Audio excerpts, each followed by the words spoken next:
Kisah Abu Nawas menjadi pawang hujan istana. Dikisahkan, pada suatu hari, Baginda Raja Harun Ar-Rasyid gelisah di singgasananya. Karena esok hari akan ada acara pesta besar kerajaan. Penuh tarian, jamuan, dan pertunjukan. Namun sejak pagi, awan hitam menggantung di langit, seolah siap menumpahkan hujan yang deras. Celaka, seru Baginda Raja. Kalau hujan turun, pesta besok akan kacau balau nih. Dan akhirnya para menteri pun dipanggil satu persatu. Ada yang menyarankan untuk doa bersama. Ada yang menyarankan untuk memindahkan pesta ke dalam istana. Namun Baginda Raja ingin solusi yang pasti. Dan tiba-tiba seorang menteri berkata, "Ampun Paduka yang mulia, di kota ini kan ada orang paling cerdik, licik, tapi ajaib. Abu Nawas Paduka." Mendengar itu, Baginda Raja pun langsung tersenyum. "Betul wahai menteri, panggil sekarang juga Abu Nawas untuk datang ke istana," ujar Baginda Raja. Tidak beberapa lama kemudian, Abu Nawas pun datang ke istana dengan pakaian sederhana, senyum santai dan sandal yang sudah aus. "Abu Nawas," kata Baginda Raja, "besok kerajaan akan mengadakan pesta besar. Kau lihat sendiri kan, di atas sana awan hitam menggulung seperti mau turun hujan. Kau kujadikan pawang hujan istana Abu Nawas." Abu Nawas pun terkejut. "Ampun Paduka yang mulia, hamba ini kan pawang perut lapar, bukan pawang hujan." "Abu Nawas, kalau sampai besok turun hujan, kepalamu yang akan jadi taruhannya," bentak Baginda Raja. Abu Nawas pun mengelus janggutnya. "Baiklah Paduka yang mulia, tapi izinkan hamba meminta beberapa syarat." "Apa syaratnya Abu Nawas?" "Syaratnya adalah semua warga dilarang membawa payung. Tidak boleh ada yang mengeluh panas atau hujan. Dan hamba harus diberi tikar besar di tengah lapangan Paduka." Mendengar itu, para menteri pun bingung. Ini pawang hujan atau pedagang tikar?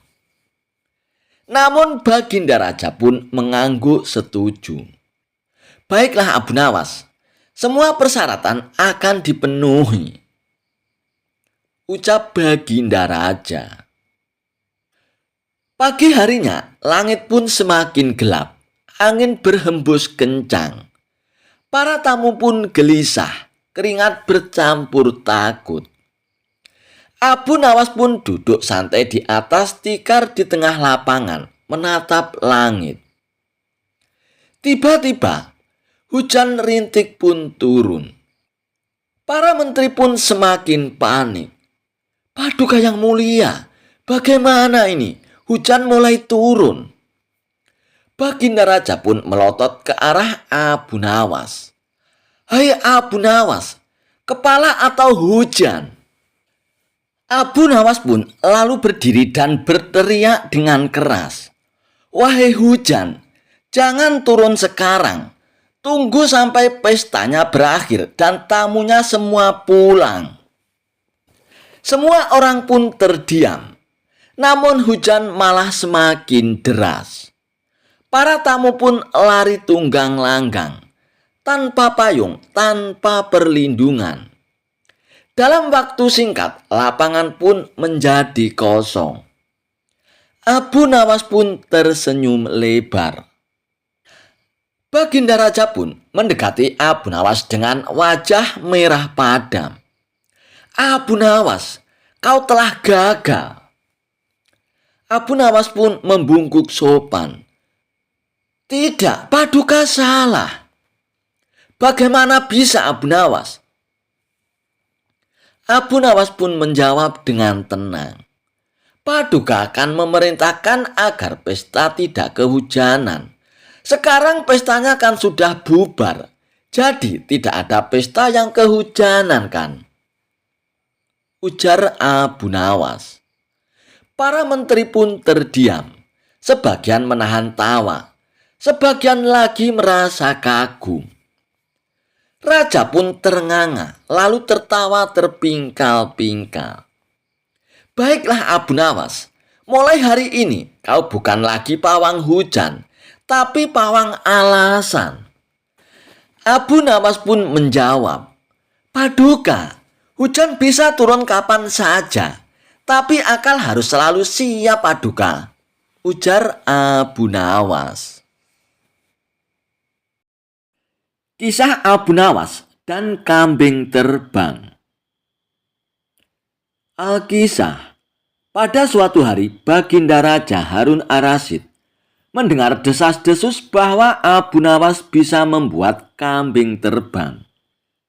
Karena penasaran dan sedikit iseng, Baginda Raja pun memanggil Abu Nawas ke istana. Wahai Abu Nawas, aku dengar engkau bisa membuat kambing terbang ya. Benarkah itu Abu Nawas? Tanya Baginda Raja. Ampun Paduka yang mulia, memang benar, tapi butuh waktu dan syarat yang khusus. Jawab Abu Nawas. Baiklah Abu Nawas, kalau begitu aku beri waktu kau 3 hari. Namun kalau kau gagal, kau akan aku penjarakan Abu Nawas. Titah Baginda Raja. Lalu Abu Nawas pun pulang ke rumah dengan kepala cenut-cenut.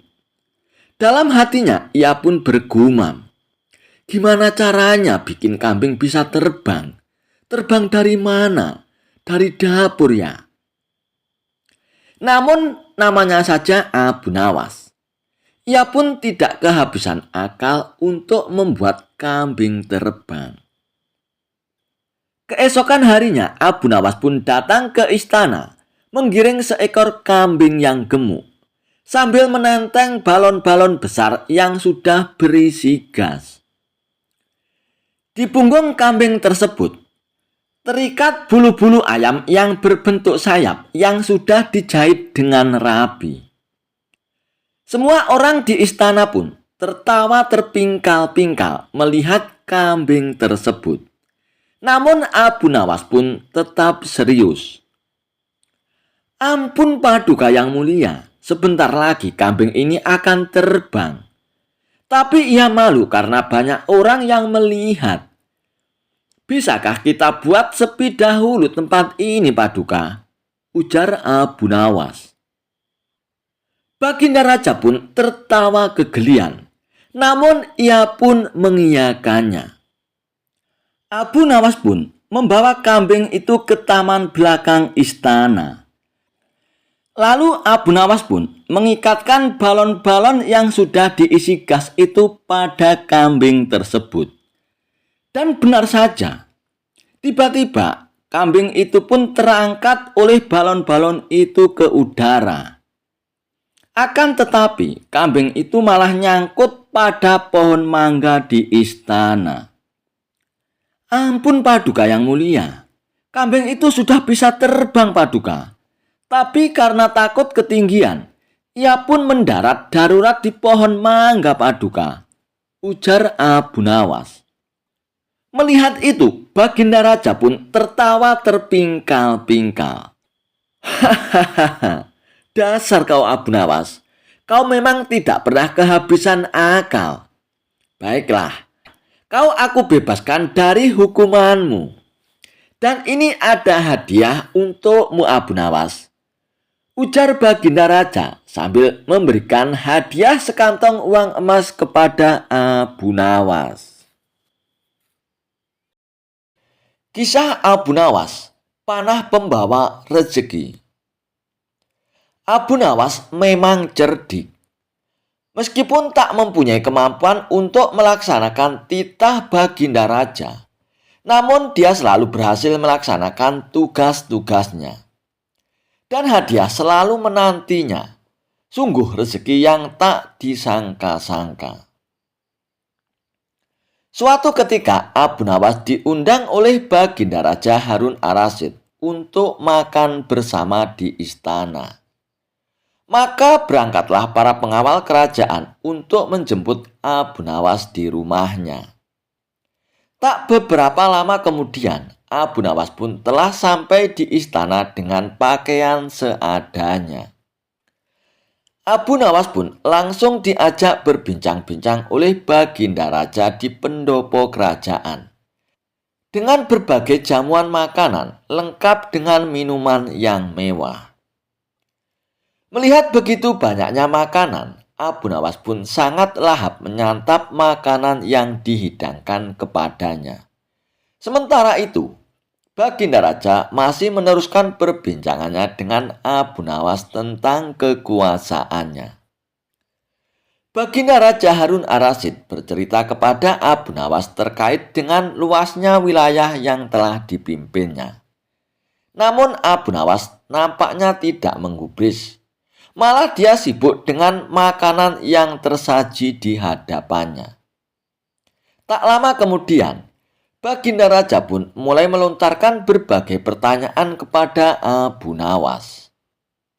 Hai Abu Nawas, kalau setiap benda ada harganya, berapakah harga diriku ini Abu Nawas? Tanya Baginda Raja. Abu Nawas yang masih dalam kondisi kekenyangan setelah makan makanan tersebut, ia pun menjawab sekenanya tanpa berpikir panjang. Hamba kira mungkin sekitar 100 dinar Paduka, jawab Abu Nawas. Keterlaluan sekali engkau ini Abu Nawas. Harga sabukku saja 100 dinar, bentak Baginda Raja. Tepat sekali Paduka. Memang yang saya nilai dari diri Paduka hanya sebatas sabuk itu saja, ujar Abu Nawas. Karena tak ingin lagi dipermalukan oleh Abu Nawas karena kecerdikannya. Kali ini Baginda Raja pun tidak mau lagi mengambil resiko dengan beradu pendapat dengan Abu Nawas. Oleh karena itu, Abu Nawas pun diajak oleh Baginda Raja menuju ke tengah-tengah prajuritnya yang merupakan ahli bela diri dan ketangkasan memanah. Ayo Abu Nawas, di hadapan para prajuritku ini, tunjukkanlah kemampuan memanahmu. Panahlah sekali ini saja. Kalau panahmu dapat mengenai sasaran, maka hadiah akan menantimu. Namun jika gagal, engkau akan aku penjarakan. Titah Baginda Raja. Abu Nawas pun bergegas mengambil busur dan anak panah. Dengan memantapkan hati, Abu Nawas pun membidik sasaran dan mulai memanah. Namun panahnya meleset dari sasaran. Dari pengamatan saya, ini adalah gaya memanah para makelar tanah Paduka, ujar Abu Nawas untuk menutupi kelemahannya. Sesaat kemudian, Abu Nawas pun mencabut anak panah lagi. Dan ia pun membidik sasaran. Lagi-lagi anak panah yang dibidikkan itu melesat terlalu jauh dari sasaran. Kalau ini Paduka, ini adalah gaya juragan buah kalau sedang memanah Paduka, ujar Abu Nawas lagi untuk menutupi kelemahannya yang kedua. Dan untuk ketiga kalinya, Abu Nawas pun kembali mencabut anak panah dan mulai membidiknya. Namun kali ini kebetulan anak panah yang dibidikkan tersebut tepat mengenai sasaran. Nah, inilah Paduka. Ini baru gaya Abu Nawas kalau sedang memanah. Saya pun menunggu hadiah yang Paduka janjikan, ujar Abu Nawas dengan gembira. Dengan tak bisa menyembunyikan tawanya, Paduka Raja pun lantas memberikan hadiah kepada Abu Nawas. Dengan kecerdikannya bermain kata-kata dan yang masuk logika, akhirnya Abu Nawas pun mendapat hadiah dari Baginda Raja. Dan dia pun langsung mohon diri untuk pulang. karena tak sabar untuk memberikan hadiah itu kepada istrinya. Kisah Abu Nawas bakar tenda demi mengalahkan raja. Suatu ketika, Baginda Raja Harun Ar-Rasyid menantang Abu Nawas dalam suatu perlombaan. Ajang lomba itu adalah tenda siapa yang paling ramai dan paling banyak dikunjungi oleh pengunjung, maka dialah yang menang. Mengapa menantang Abu Nawas untuk perlombaan tersebut? Bisa jadi, Baginda Raja Harun Ar-Rasyid sangat senang dengan kecerdikan Abu Nawas dalam menyelesaikan tantangan. Singkat cerita, tantangan itu pun disetujui oleh Abu Nawas. Tepat di alun-alun kerajaan dan waktu pun sudah ditentukan. Aturannya adalah tenda siapa yang paling ramai dikunjungi orang, mulai pukul 12 siang hingga pukul 24 malam. Bukan hal yang sangat sulit bagi Baginda Raja untuk membuat tendanya ramai dikunjungi orang-orang. Sejak dimulainya perlombaan, tenda Baginda Raja sudah ramai dikunjungi para warga. Bagaimana tidak? Selain tenda Baginda Raja besar, di dalam tenda juga disediakan hiburan serta aneka makanan dan minuman. Siapapun yang datang ke tenda tersebut sudah pasti terhibur dan konsumsinya tercukupi. Berbeda dengan tenda milik Abu Nawas. Selain tendanya kecil tidak sebesar milik Baginda Raja, di tempat itu juga tidak ada hiburan apalagi makanan. Namun Abu Nawas terlihat tenang sembari duduk-duduk di dalam tenda tersebut. Menurutnya, waktu perlombaan masih panjang. Sejumlah warga yang datang ke tenda Baginda Raja sudah mengira bahwa Abu Nawas akan kalah dalam perlombaan tersebut. Terlebih lagi, semakin malam jumlah warga yang mendatangi tenda Baginda Raja semakin banyak dan semakin banyak. Abu Nawas pun masih terlihat duduk-duduk santai dan tenang. Nyaris tidak ada upaya apapun agar tendanya ramai dikunjungi warga. Hingga sekitar pukul 23 atau jam 11 malam, Abu Nawas pun baru beraksi. Tenda milik Abu Nawas tiba-tiba terbakar. Apinya membakar tenda tersebut menjulang ke angkasa. Kontan saja, warga yang hadir di tenda Baginda Raja pun berteriak, "Tenda Abu Nawas terbakar! Tenda Abu Nawas terbakar!" teriak para warga. Warga yang penasaran semburat keluar dari tenda Baginda Raja. Ada yang penasaran dan datang melihat hingga ada yang membawa air untuk memadamkan api. Tak ketinggalan, Baginda Raja pun ikut mendatangi tenda Abu Nawas. Nah, pas pukul 12 malam, semua orang yang ada di tenda Baginda Raja pun berpindah ke lokasi tenda Abu Nawas yang kebakaran. Tak ketinggalan, Baginda Raja pun datang ke lokasi. "Wahai Paduka Raja, lihat, semua orang termasuk Anda pun datang ke tenda saya. Tepat pukul 12 malam, ujar Abu Nawas sembari tersenyum penuh kemenangan. Rupanya kebakaran itu disengaja oleh Abu Nawas untuk menarik perhatian orang-orang yang ada di tenda Baginda Raja. Termasuk Baginda Raja pun terkecoh untuk datang ke tenda Abu Nawas. Lalu Baginda Raja pun beranjak pergi. Ia pun merasa kalah. Ia merasa kesal. Ia merasa bahwa ia telah dikerjai oleh Abu Nawas. 7 serikat ilmu hitam menantang Abu Nawas.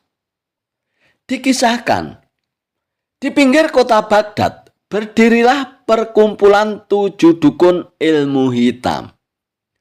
Mereka terkenal menipu orang-orang dengan mengaku sakti, bisa menghilang, meramal masa depan, bahkan mengendalikan makhluk halus. Yang sebenarnya cuma suara efek manusia dari balik tirai. Suatu hari mereka marah besar karena bisnis santet dan ramalannya menurun drastis. Alasannya cuma satu, karena semua orang sudah cerdas setelah sering mendengar lelucon dan hikmah dari Abu Nawas.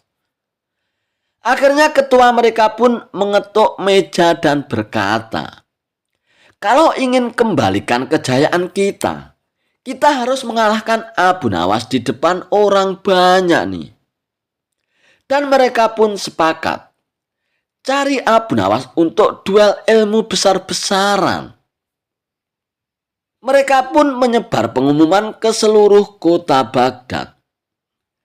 7 dukun serikat ilmu hitam akan mengadu kekuatan gaib dengan Abu Nawas di lapangan kota. Yang kalah harus meninggalkan Baghdad. Rakyat pun heboh. Raja langsung memanggil Abu Nawas dan berkata, "Hei Abu Nawas, kalau kau takut, aku tidak memaksamu. Tapi seluruh kota berharap padamu, Abu Nawas." Abu Nawas pun tersenyum. "Takut? Hamba justru khawatir mereka yang takut Paduka. Tapi baiklah, hamba datang dengan syarat semua duel dilakukan sesuai aturan hamba." Baginda Raja pun menyetujuinya. Di hari pertandingan, lapangan kota penuh sesak oleh orang-orang. 7 dukun berdiri berbaris, menatap garang seperti grup band horor gagal audisi. Ketua dukun pun berkata, "Hai dengarkan orang-orang, kami punya 7 macam ilmu. Kalau Abu Nawas bisa selamat dari semuanya, kami akan menyerah." Abu Nawas pun menjawab dengan santai, "Oh silakan tuan, tapi aku juga punya 7 ilmu dan aturan duel kalian duluan." Orang-orang pun bersorak dengan gemilang. Dukun pertama adalah ahli hipnotis. Ia pun maju ke depan dan menatap tajam Abu Nawas sambil mengayunkan bandul emasnya. "Hei Abu Nawas, dalam hitungan 3 kau akan tidur." Abu Nawas pun malah nyeletuk, "Hei Tuan Dukun, kalau mau bikin saya tidur cepat, jangan hipnotis aku dong. Bacakan ceramah panjang di waktu hujan deras. Dijamin aku akan tidur cepat, Tuan."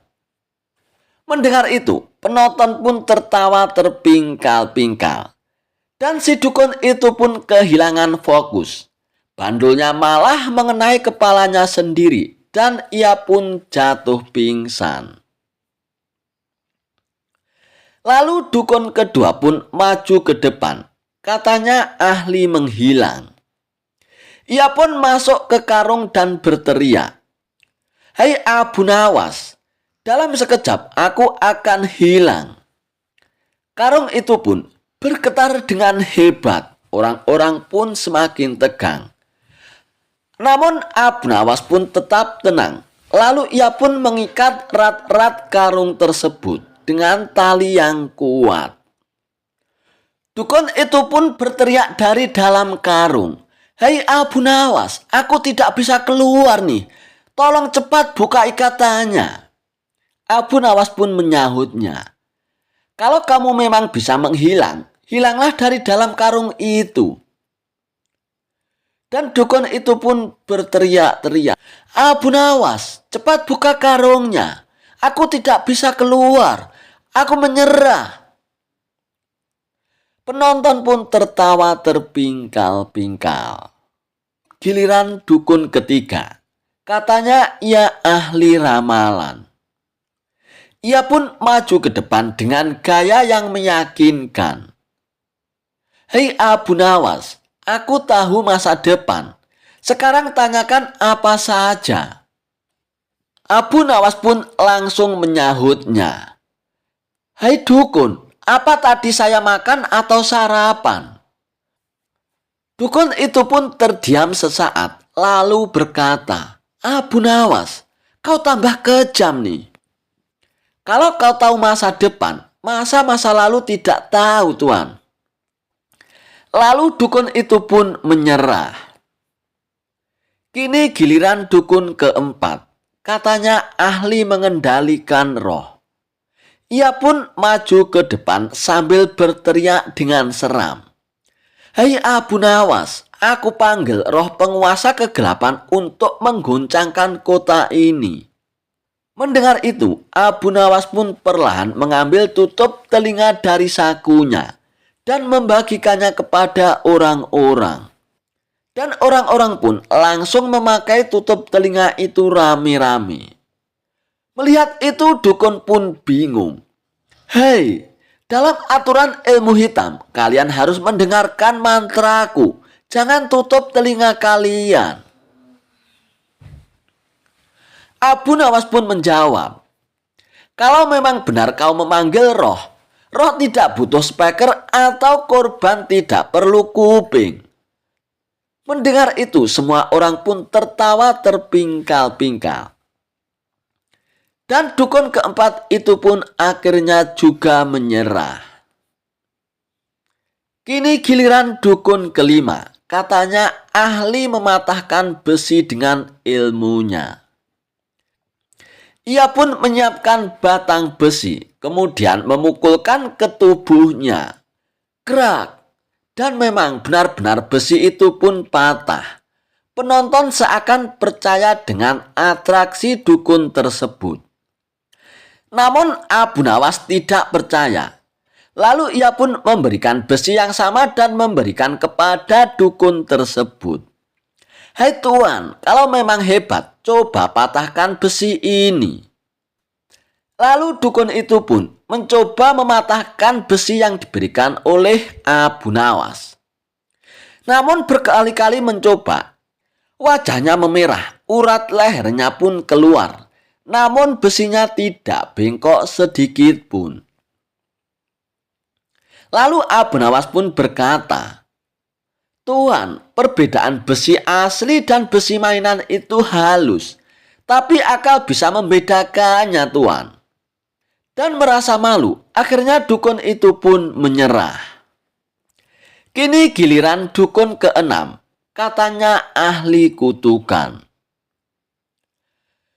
"Setiap orang yang menghina aku akan mendapatkan sial 7 hari. Abu Nawas pun pura-pura ketakutan. Lalu ia pun bertanya, "Kalau begitu, setiap orang yang memuji Anda dapat keberuntungan ya Tuan?"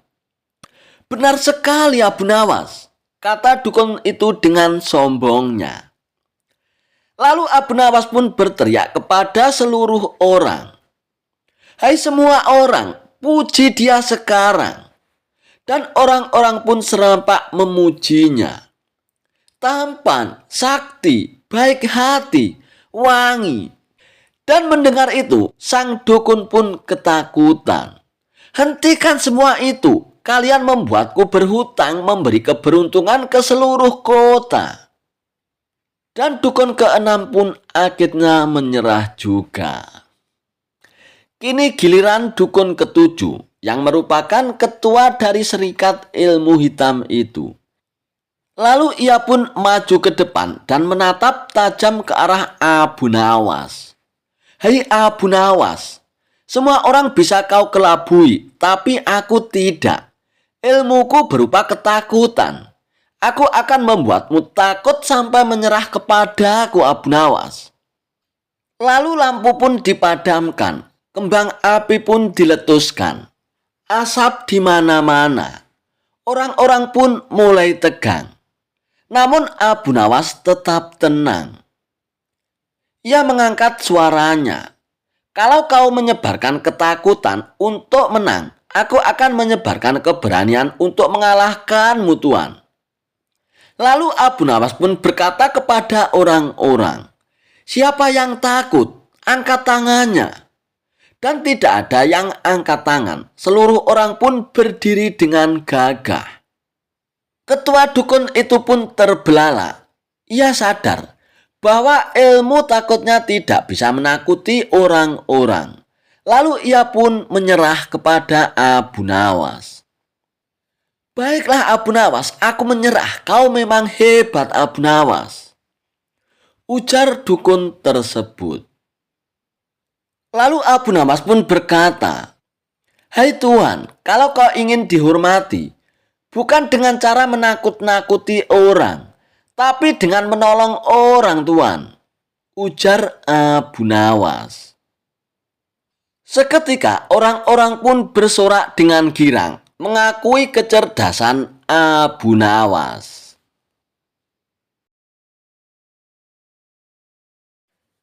Pada suatu waktu, Abu Nawas dipanggil oleh Baginda Raja Harun ar-Rasyid untuk datang ke istana.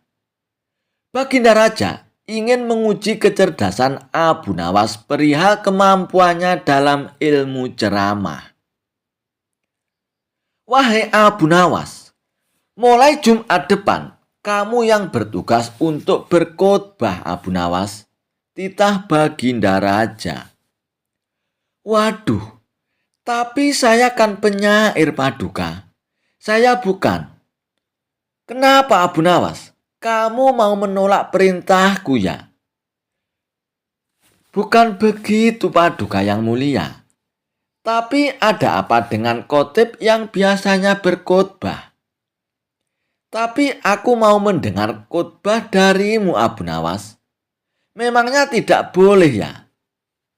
Tapi apalagi Abu Nawas? Pokoknya kamu harus berkhotbah dan saat berkhotbah tidak boleh ada jamaah yang tertidur karena mendengar khotbah darimu Abu Nawas, ujar Baginda Raja. Baiklah Paduka yang mulia. Saya akan melaksanakan titah Paduka yang mulia, ujar Abu Nawas. Namun Abu Nawas pun merasa lemas dengan perintah itu. "Wah, gawat nih," kata Abu Nawas saat diantar prajurit keluar gerbang istana. "Gawat gimana maksudmu Abu Nawas?" bentak prajurit. "Kamu mau menolak perintah Paduka yang mulia Abu Nawas? Kamu mau dihukum gantung ya?"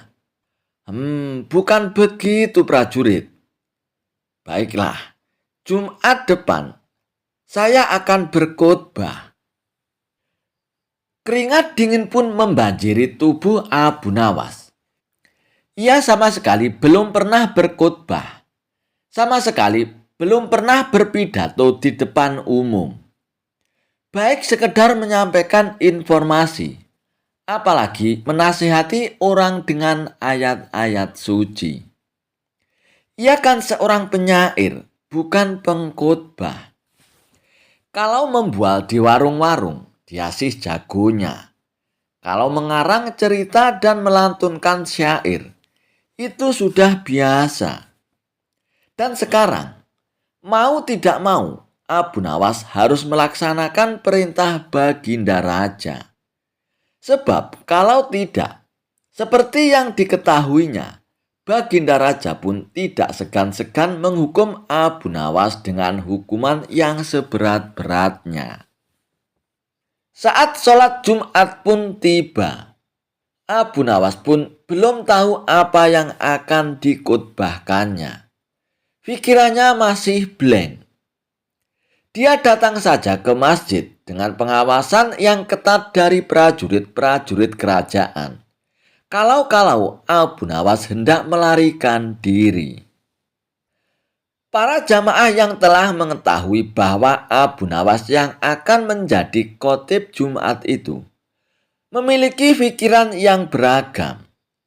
Ada yang merasa kasihan karena Abu Nawas bakal kena hukuman. Ada yang jadi malas ke masjid. Ada juga yang penasaran dengan isi khotbah yang akan dibawakan oleh Abu Nawas. Salah seorang jamaah pun memberanikan diri menegur Abu Nawas. "Hai Abu Nawas, nanti akan bawakan tema apa saat berkhotbah?" Belum tahu juga saya. Mau bawa temakan apa nantinya?" Memangnya kamu bisa ya Abu Nawas? Sebenarnya aku merasa kasihan denganmu. Udahlah Abu Nawas, kabur aja ke negeri lain. Mumpung masih ada kesempatan. Daripada kena hukuman pancung nantinya. Abu Nawas pun makin tidak bisa berkonsentrasi. Udahlah kawan, jangan nanya-nanya melulu. Bikin orang makin tak enak aja. Dan setelah takmir masjid memberikan pengumuman, saatnya Abu Nawas pun maju. Abu Nawas pun naik ke mimbar dengan jantung seakan mau copot. Keringat pun membanjiri wajahnya, seolah setiap saat dia habis berwudu. Mata para jamaah pun menatap tajam ke arah Abu Nawas. Mereka memandang seakan telah tiba malaikat maut menunggu perintah untuk mencabut nyawanya. Para prajurit kerajaan menatap tajam mengawasi Abu Nawas. Kalau dia melarikan diri. Suasana Jumatan pun menjadi mencekam. Abu Nawas telah berdiri di atas mimbar. Assalamualaikum warahmatullahi wabarakatuh. Jamaah pun menjawab dengan kompak dan penuh dengan konsentrasi. Tidak seperti Jumat sebelumnya, ternyata jamaah masjid pun membeludak. Banyak juga jamaah yang berdatangan dari daerah lain. Jamaah pun melober hingga ke gerbang istana. Karena mereka sangat penasaran bakal seperti apa khotbah yang akan dibawakan oleh Abu Nawas. Muadzin pun melantunkan azan. Dan di saat inilah Abu Nawas mendapatkan sebuah ide yang cemerlang tentang materi khotbahnya. Dan setelah mengucapkan pujian-pujian kepada Allah Subhanahu wa Ta'ala dan sholawat atas Nabi, Abu Nawas pun melanjutkan khotbahnya. Saudara-saudara sekalian, hadirin sidang Jumat yang dimuliakan Allah. Pada Jumat kali ini, apakah para hadirin tahu apa yang akan saya sampaikan? Jamaah pun kompak mengatakan tidak tahu. Abu Nawas pun menggebrak mimbar. Kok tidak tahu? Jamaah pun tercengang, begitu pula dengan Baginda Raja. Prajurit kerajaan pun semakin bersiaga. Jadi untuk apa khotib berdiri di sini kalau tidak ada yang tahu? Percuma saja dan sia-sia, tidak akan ada gunanya, lanjut Abu Nawas. Abu Nawas pun kemudian melanjutkan ceramahnya dengan penjelasan tentang kebodohan umat yang serba tidak tahu. Para hadirin sidang Jumat yang berbahagia, umat Islam harus banyak tahu, harus selalu belajar dan belajar, agar pengetahuan kita bertambah luas. Wahyu yang pertama turun adalah Iqra atau bacalah. Ini adalah perintah agar kita banyak belajar. Dan Abu Nawas pun makin bersemangat di atas mimbarnya. Dia memotivasi umat agar tidak menjadi umat yang bodoh. Untuk apa pengetahuan? Dia membukakan cakrawala kepada para jamaah. Dan para jamaah pun mendengarkan dengan antusias. Baginda Raja pun sangat senang dengan kondisi ini. Bahkan, sebenarnya ia pun sayang dengan Abu Nawas. Cuma terkadang caranya itu tidak seperti orang lain. Raja punya cara tersendiri. Raja juga senang karena para jamaah tidak ada yang tertidur saat Abu Nawas menyampaikan khotbahnya. Dan baru kali ini, para jamaah terlihat sangat antusias.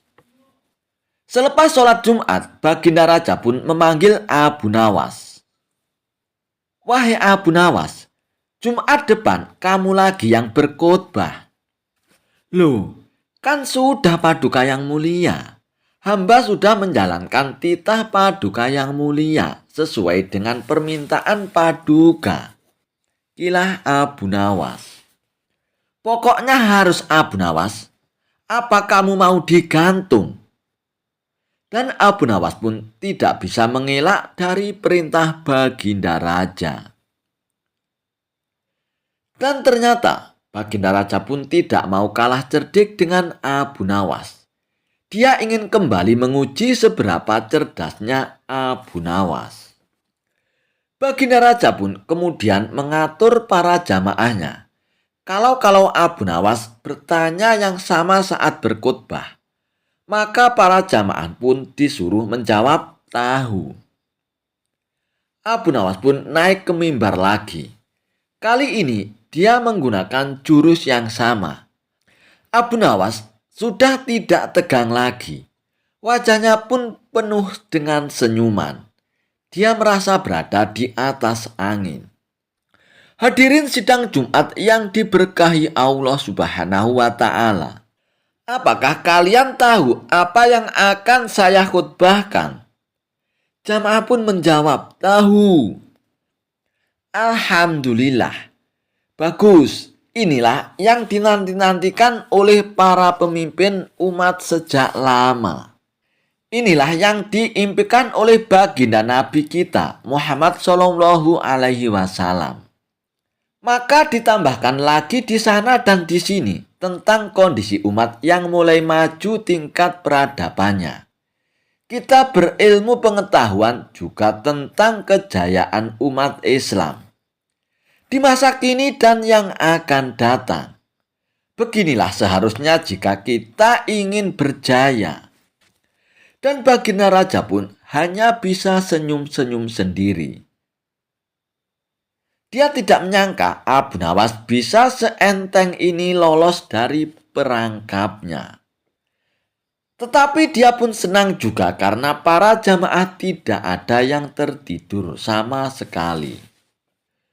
Baginda Raja pun lalu memerintahkan Abu Nawas untuk berkhotbah lagi Jumat depan. Dan kali ini, ia mengatur kalau Abu Nawas menanyakan hal yang sama, maka sebagian jamaah menjawab tahu, dan sebagian jamaah lagi menjawab tidak tahu. Dan Baginda Raja pun merasa bahwa ini adalah jebakan yang paling top sedunia. Abu Nawas pun tidak senang dengan kondisi ini. Ia yakin Baginda Raja pasti sedang merencanakan sesuatu yang tidak disangkanya. Bahkan Abu Nawas sempat berpikir ia ingin melarikan diri dari negeri ini. Tapi pengawasan dari prajurit lebih ditingkatkan. Mata-mata pun disebar di seluruh penjuru. Abu Nawas pun tidak bisa berkutik. Dan tibalah hari Jumat yang ketiga. Abu Nawas pun menjadi khotib lagi dan ia pun menggunakan jurus yang sama. Pertanyaan yang serupa pun dilontarkan. Apakah kalian tahu apa yang akan saya khotbahkan? Dan sebagian jamaah menjawab tahu. Dan sebagian lagi menjawab tidak tahu. Kalau begitu, para jamaah yang tahu silakan memberitahu pada jamaah yang tidak tahu. Abu Nawas pun menambahkan bahwa kita harus menjaga kerjasama sesama umat, saling nasihat menasihati, harus kompak bahu-membahu, mengatasi kedunguan dan kejahilan, saling tolong-menolong, memberantas kejahilan. Yang sudah tahu harus mengajari saudaranya yang tidak tahu. Jangan sampai tenggelam dalam kegelapan. Dan Abu Nawas pun telah menyelesaikan tugasnya. Baginda Raja pun akhirnya sadar bahwa Abu Nawas memang banyak akalnya. Dan ia pun mengakui kecerdikan. Kehebatan Abu Nawas menangkap matahari hingga mendapatkan hadiah emas batangan dari Baginda Raja. Dikisahkan, Saat itu cuaca sangat panas karena teriknya matahari. Para penduduk Baghdad merasa panasnya matahari saat itu melebihi dari teriknya matahari sebelumnya. Baginda Raja Harun ar-Rasyid pun memanggil Abu Nawas untuk datang ke istana. Baginda Raja meminta Abu Nawas untuk menyelesaikan masalah suhu panas yang sedang tinggi tersebut. Wahai Abu Nawas, beberapa hari ini saya banyak pengaduan dari rakyatku Abu Nawas. Mereka mengeluhkan dengan panasnya terik matahari. Katanya panasnya kali ini tidak seperti biasanya. Hal inilah yang membuat mereka tak kuat berlama-lama bekerja di ladang Abu Nawas, tutur Baginda Raja. Lalu menurut Paduka sendiri apa solusinya? Tanya Abu Nawas. Aku ada ide Abu Nawas. Bagaimana kalau matahari ditangkap saja dan orang yang pantas mengerjakan itu adalah kamu Abu Nawas, ujar Baginda Raja. Mendengar perintah Baginda Raja, Abu Nawas pun tertunduk lemas. Apa tidak ada cara lain Paduka? Misalnya mereka diliburkan dulu di ladang, kata Abu Nawas mengusulkan. Tidak bisa Abu Nawas. Kalau mereka berlibur berladang, mereka mau makan apa? Jalan satu-satunya adalah matahari harus ditangkap Abu Nawas, jawab Baginda Raja. Abu Nawas pun hanya terdiam. Mana mungkin matahari bisa ditangkap? Dan itu adalah pekerjaan yang mustahil, ujar Abu Nawas dalam hatinya. Abu Nawas, sekarang kamu pulanglah, dan besok kamu harus kembali ke sini untuk menangkap matahari. Kalau kamu tidak bisa melakukannya, kamu akan menerima hukuman. Dan jika kamu dapat melakukannya, kamu akan mendapatkan hadiah emas batangan dariku Abu Nawas, ucap Baginda Raja. Lalu Abu Nawas pun pulang ke rumahnya. Setibanya di rumah, Abu Nawas pun terus memikirkan cara agar dirinya dapat lepas dari hukuman Baginda Raja. Ia pun terus berpikir hingga tengah malam. Lebih baik aku sholat isya dulu. Kalau tidak aku nanti malah ketiduran, pikir Abu Nawas. Abu Nawas pun lalu menuju kolam untuk mengambil air wudhu. Saat ia hendak mengambil air wudhu, bayangan dirinya ada di dalam air tersebut. Dan dari situlah akhirnya Abu Nawas pun mendapatkan ide yang cemerlang untuk menjalankan perintah Baginda Raja. Dan keesokan harinya, dengan wajah ceria, Abu Nawas pun pergi ke istana menghadap Baginda Raja. Abu Nawas, apakah kamu sudah siap untuk menangkap matahari? Tanya Baginda Raja. Saya sudah siap Paduka yang mulia, tapi saya minta disediakan peralatan untuk menangkapnya, jawab Abu Nawas. Apa yang kau butuhkan Abu Nawas? Katakan saja, nanti prajurit akan menyiapkannya, jawab Baginda Raja. Saya minta ember yang berisi air dan juga kantong besar yang tidak bocor Paduka, pinta Abu Nawas. Setelah peralatan dipersiapkan, Abu Nawas pun mengajak salah satu menteri ke tengah lapangan. Wahai menteri, kamu lihatkan matahari itu, kata Abu Nawas sambil menunjuk bayangan matahari yang berada di dalam ember yang berisi air tersebut. Sekarang aku akan memasukkan ke dalam kantong ini, ucap Abu Nawas sambil memasukkan air yang berada di dalam ember tersebut.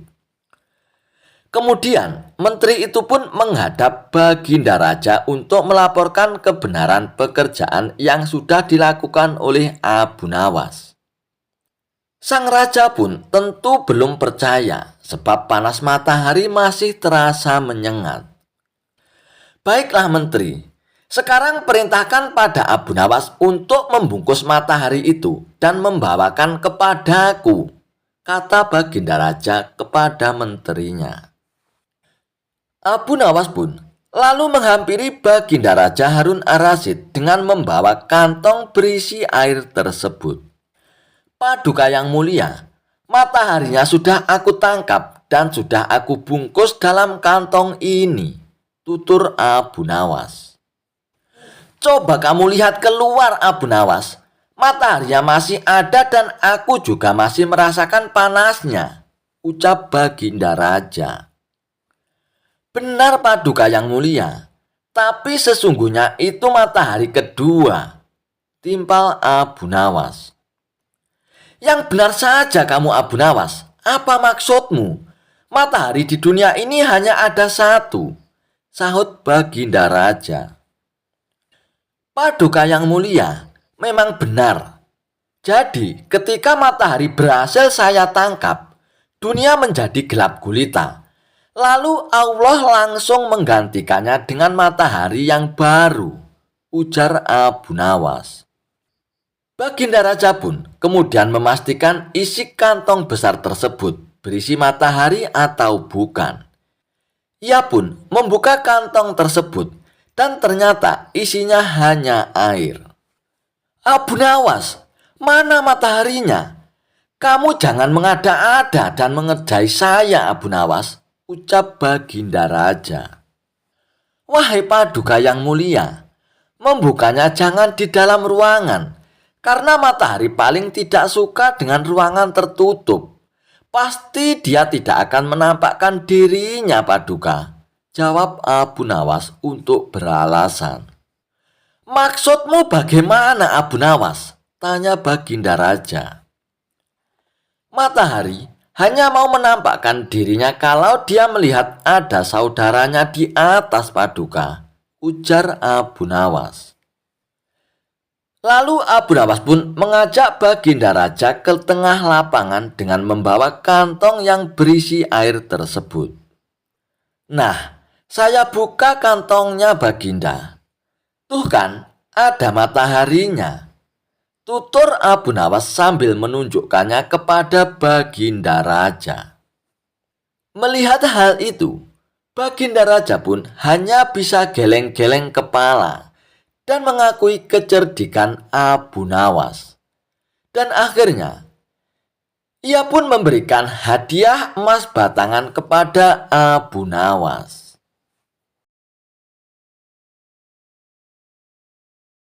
Jawaban cerdas Abu Nawas ketika ditanya, Allah sedang apa sekarang? Dikisahkan, suatu hari banyak tamu yang berkumpul di istana Baginda Raja Harun ar-Rasyid. Ternyata tamu tersebut adalah para ulama. Mereka bercengkrama dan membicarakan masalah agama hingga urusan negara. Di sela-sela waktu santainya, para ulama tersebut menerima pertanyaan dari Baginda Raja. Adakah di antara kalian yang tahu kira-kira Allah sedang apa sekarang? Tanya Baginda Raja kepada para ulama. Baginda Raja selalu memberikan pertanyaan-pertanyaan unik dan tak lazim. Tidak mengherankan, memang begitulah karakter dari Baginda Raja. Apakah Paduka tidak mempercayai keberadaan Allah? Tanya balik salah satu dari para ulama tersebut. Saya sangat percaya adanya Allah, dan saya percaya Allah maha segala-galanya menguasai segala alam semesta dan alam akhirat. Dan yang saya tanyakan, kira-kira Allah sedang apa sekarang? Tanya Baginda Raja lagi. Para ulama pun saling memandang satu sama lain. Mereka tidak tahu harus menjawab apa. Tidak selayaknya Baginda Raja bertanya seperti itu. Jangan samakan zat Allah dan manusia, kata mereka. Sudah saya katakan, Saya tidak menyamakan zat Allah dengan apapun, apalagi dengan manusia. Saya hanya penasaran, kira-kira Allah sedang apa sekarang? Kalau tidak tahu, bilang saja tidak tahu, balas Baginda Raja. Sejenak, suasana pun menjadi hening. Baginda Raja pun teringat dengan sosok Abu Nawas. Apakah mungkin Abu Nawas bisa menjawab pertanyaanku ini? Ujar Baginda Raja dalam hatinya. Lalu Baginda Raja pun menyuruh para pengawalnya untuk segera menjemput Abu Nawas. Bergegaslah beberapa pengawal pergi menuju tempat tinggal Abu Nawas. Tetapi saat itu Abu Nawas sedang tidak berada di rumah. Dan menurut istrinya, dia sedang berada di warung. Para pengawal itu pun langsung bergegas menuju warung, tempat Abu Nawas nongkrong bersama kawan-kawannya. Wahai Abu Nawas, kamu dipanggil Baginda Raja untuk menghadap sekarang, ujar salah satu pengawal. Dengan pakaian seadanya, Abu Nawas pun bergegas ke istana bersama dengan beberapa pengawal istana. Saat tiba di istana, terlihat beberapa ulama sedang berkumpul. Baginda Raja tampak duduk berwibawa di atas singgasananya. Setibanya di istana, Baginda Raja pun langsung memanggil Abu Nawas. Wahai Abu Nawas, kemarilah, titah Baginda Raja. Abu Nawas pun segera menuju ke depan setelah menyapa para ulama. Belum sempat Abu Nawas untuk duduk dengan sempurna. Tanpa basa-basi, Baginda Raja bertanya kepada Abu Nawas. Wahai Abu Nawas, saya mau menguji kecerdasanmu, apakah kamu bisa menjawabnya atau tidak? Para ulama di sini tidak ada yang bisa menjawab pertanyaanku, Abu Nawas, ujar Baginda Raja kepada Abu Nawas. Wahai Paduka yang mulia, beliau-beliau ini adalah ulama yang berilmu agama tinggi, sedangkan hamba hanyalah orang biasa. Tidak pantas rasanya kalau saya menjawab pertanyaan Paduka yang mulia, sahut Abu Nawas. Namun, jika berkenan, pertanyaan seperti apakah yang Paduka tanyakan? Sambung Abu Nawas. Tadi saya bertanya kepada para ulama di sini, kira-kira Allah sedang apa sekarang? Tapi tidak ada satupun yang bisa menjawabnya, Abu Nawas. Apakah kamu tahu Allah sedang apa sekarang? Tanya Baginda Raja dengan penasaran. Sejenak Abu Nawas pun terdiam mendengar pertanyaan yang dilontarkan oleh Baginda Raja.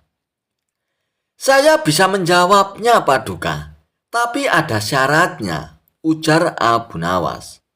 Dengan sedikit terkejut, Baginda Raja pun menjawab, apa syaratnya, Abu Nawas? Syaratnya adalah saya harus duduk di singgasana Baginda Raja. Dan Baginda Raja harus duduk di bawah bersama para ulama, jawab Abu Nawas. Baginda Raja pun menuruti permintaan Abu Nawas karena penasaran, meskipun agak heran dengan permintaan tersebut. Setelah menduduki singgasana Baginda Raja, Abu Nawas pun berkata dengan lantang, kalau Baginda Raja ingin tahu Allah sedang apa sekarang, saksikanlah Allah sedang mengangkat Abu Nawas jadi raja dan Harun ar-Rasyid jadi rakyat biasa. Mendengar jawaban Abu Nawas, Baginda Raja pun tertawa dan diiringi oleh para ulama yang sedang duduk di samping Baginda Raja. Dan jawaban Abu Nawas itu memiliki makna bahwa apa yang dilakukannya merupakan kehendak Allah Subhanahu wa Ta'ala. Pintar sekali kamu, Abu Nawas. Kamu malah memanfaatkan pertanyaan ini untuk bisa duduk di atas singgasanaku. Tapi memang yang kamu katakan itu benar. Maka aku pun tidak bisa marah kepadamu, Abu Nawas, ujar Baginda Raja. Dan Baginda Raja pun terpana dengan kecerdasan Abu Nawas dan akhirnya memberikan hadiah. Kisah Abu Nawas menjadi dukun dadakan. Tidak akan pernah habis akal busuk Abu Dahi untuk mencelakai Abu Nawas. Entah apa yang diinginkan oleh Abu Dahi dengan memfitnah Abu Nawas kali ini. Siang itu Abu Dahi menghadap Baginda Raja Harun ar-Rasyid. Dan ia pun mengatakan bahwa Abu Nawas menjadi dukun dadakan. Tentu saja Baginda Raja pun sangat heran dengan cerita Abu Dahi. Bahkan sepulang dari menghadap Baginda Raja, Abu Dahi terus menceritakan perihal Abu Nawas kepada semua orang yang dijumpainya. Abu Nawas kali ini menjadi dukun yang perbuatannya ke arah yang tidak mempercayai Tuhan. Kata Abu Dahi meyakinkan orang-orang. Dengan demikian, dalam waktu singkat rakyat akan membenci Abu Nawas, kata Abu Dahi dalam hatinya.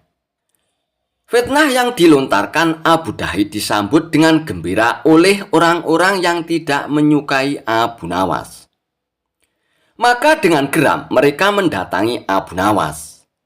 Semula Abu Nawas terkejut setelah mendengar dirinya kali ini terkenal sebagai dukun. Lalu ia pun langsung mencari akal. "Jadi, apa yang kalian minta dariku?" tanya Abu Nawas kepada orang-orang. Bermacam-macam permintaan diutarakan oleh orang-orang itu. Ada yang minta kesaktian, kekebalan, menjadi gagah, menjadi kaya raya, dan sebagainya. Tuan Abu Nawas telah memberikan beberapa jimat kepada orang lain. Mengapa kita tidak diberi? Desak mereka kepada Abu Nawas. Menurut arwah nenek moyang yang masuk ke dalam tubuhku, hanya malam hari jimat-jimat itu boleh kuberikan kepada kalian. Maka datanglah tengah malam, akan kuberikan jimat-jimat itu kepada kalian, ucap Abu Nawas meyakinkan mereka. Orang-orang itu pun gembira menerima janji Abu Nawas. Maka tepat tengah malam, orang-orang itu pun sudah berbondong-bondong datang menemui Abu Nawas. Abu Nawas pun duduk bersila di ruang tamu. Satu persatu orang-orang pun maju menghadap Abu Nawas yang berlagak sebagai dukun. Lalu Abu Nawas pun menyerahkan batu kerikil hitam. Sebelumnya Abu Nawas mengatakan kepada mereka bahwa batu kerikil hitam itu adalah batu pemberian arwah nenek moyangnya yang digunakan sebagai jimat. Siapa yang mau kaya, cantik, gagah, banyak rezeki, kebal senjata tajam, dan sakti mandraguna, maka cukup simpan baik-baik batu hitam yang nanti akan aku berikan. Jelas Abu Nawas. Dengan gayanya yang sok dukun beneran, Abu Nawas pun benar-benar membuat banyak orang yang datang ke rumahnya percaya. Nah, para hadirin, tidak akan lama lagi akan muncul seseorang yang mengaku dukun pintar selain hamba. Itulah saat yang tepat bagi tuan-tuan untuk memanfaatkan batu jimat pemberian hamba ini, kata Abu Nawas. Memanfaatkan bagaimana Abu Nawas? Tanya mereka dengan penasaran. Datangi dia dan lemparkan batu kerikil hitam itu padanya. Lalu katakan apa keinginan kalian. Begini caranya.